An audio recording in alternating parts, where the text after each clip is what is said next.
आता मात्र महत्त्वाचा मॅच आहे, डू ऑर डाय. हा सामना जिंकला तर मात्र तुम्ही बक्षिसास डेफिनेटली पात्र व्हाल, हारलात तर दिवसभरची मेहनत मात्र वाया जाईल. असा हा सामना, इम्पॉर्टंट मॅच. करो या मरोची लढाई आहे टेनिस क्रिकेट मधली ही. खरं तर माथेरान विपक्ष चॅलेंजर पारगाव मॅचला सुरुवात करूया. यानंतर मात्र संजय सोळंकी इकोचा संघ वाट पाहतोय की कोणता संघ येईल आपल्या समोर, कोण जिंकणार कोण हरणार हा निर्णायक सामना असेल. फायनल मध्ये कोण प्रवेश करेल. सलामीचं षटक घेऊन येतोय प्रतीक पत्तू.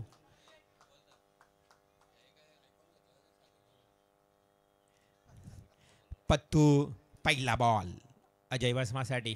वाढीव डिलिव्हरी, अप्रतिम गोलंदाजी. बघा हा सरावाचा मैदान आहे पत्तूचा. नेहमीच मैदानावर या ठिकाणी प्रॅक्टिस करण्यासाठी येत असतो, परंतु त्या सरावाचा फायदा इथे नक्कीच घेतला जाईल का. यजमान संघ आहे पारगाव. फुलटॉस बॉल वर नक्कीच पवित्रा उचलला अजय भस्मान. हा वाईडिश लॉंग ऑनला ठोकलाय षटकार. खालापूर टीमच्या सर्व खेळाडूंना खरं तर मार्गदर्शन करताना सागर पाटील आपल्याला पाहायला मिळतोय. कानमंत्र सातत्यानं तिकडे दिले जात आहेत. कदाचित आयकॉनच्या भूमिकेत देखील खेळताना पाहायला मिळेल खालापूरमध्ये. Yes, great hit. It's a stormy stroke. Ashish मात्र प्रयत्न करतोय, परंतु आशिषच्या डोक्यावरनं चेंडू फ्लाय झालाय. आणखी एक बॅक टू बॅक षटकार. पहिला बॉल पत्तून खूप चांगला फेकला होता, परंतु त्यानंतर त्याची लाईन लेंथ बिघडली. बघा पहिला ब्लॉक हॉल मध्ये बॉल फेकला होता, ती लाईन पकडणं प्रतीकला गरजेचं होतं. तदनंतर फुलटॉस फेकला, तदनंतर ओव्हरफीज. अशा परिस्थितीत दोन षटकार आलेत.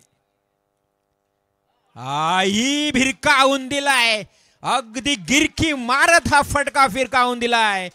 तिसरा षटकार ठोकलाय. आता मात्र पूर्णपणे प्रतीकच्या गोलंदाजीचा पुरेपूर फायदा घेत असताना, हाणामारी करत असताना अजय भस्मा. 18 धावा तब्बल. इथे मात्र 3 षटकारांच्या मदतीने 8 चेंडू आणि 11 धावा. 8 चेंडू 11 धावांची आवश्यकता. सचिन 11 माथेरान. आज या संघानं गोलंदाजी आणि फलंदाजीची छाप सोडली या मैदानावर अक्षरशः. What a stroke. मनगटी ताकद म्हणतात या फटक्याला. मूर्ती लहान आणि कीर्ती महान असा फटका अजयचा पाहायला मिळतोय. सरळ डीप एक्स्ट्रा कव्हरच्या दिशेने लगावलेला खणखणी षटकार. फक्त 5 धावांची गरज.